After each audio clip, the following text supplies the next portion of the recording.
over Luka and Zion and the other great young stars, Joel Embiid even, the other great young stars of the league, and say, oh, he's next. In fact, he's now.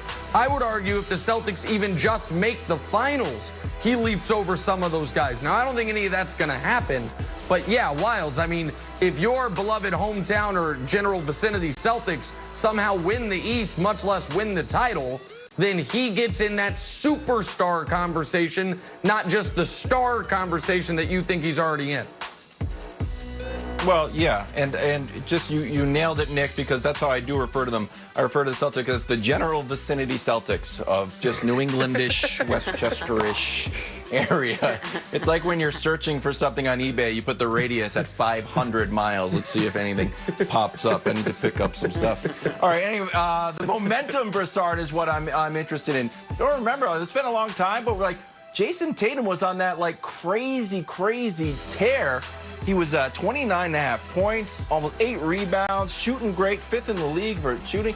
I'm really interested to see if this restart, you know, we get the old Tatum or we get this new and improved Tatum, Broussard. So, and just in general, if we do get the new and improved Broussard, Tatum, I can't wait till we see the Nick tiers. Everyone, America's favorite Nick tier, and how high Tatum can rise.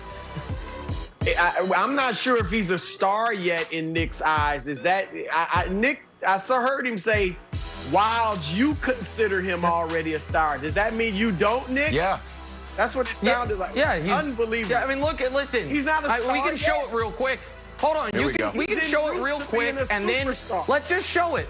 Let's just show, maybe one day we can show the tiers.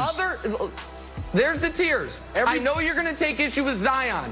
Aside from Zion, who we can argue about, who on the 2 tiers above him are better than him? The answer is nobody. You can't have more than 15 stars in the league. That's in the official bylaws. So he's not a star yet. Sorry, I didn't make the rules. I just abide by them. Broussard, though, you can reclaim your time here. I apologize. What do you mean you didn't make the rules? No. I didn't make the rules. Nick, they have you made this the thing tiers. mid-season. They have this thing in the middle of the season called the All-Star game, and I think he's played in that. He's a star. There's at least 24 stars. He's one of them, and he's en route, as Wild pointed out, to being a superstar.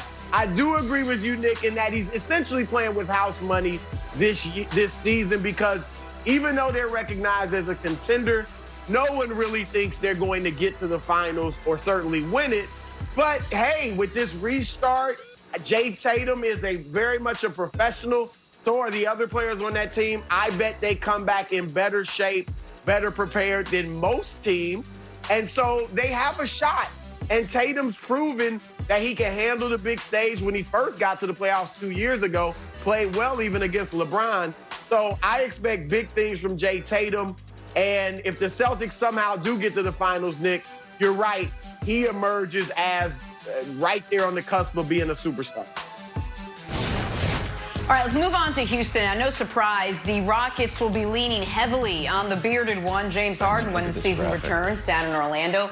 That's what happens when you're that good. So good, in fact, Harden getting some high compliments from Hall of Famer Hakeem Olajuwon, who said this: it's very difficult to carry a team from that position, and Harden has proven that comfortably, reaching new heights. Look at his statistics.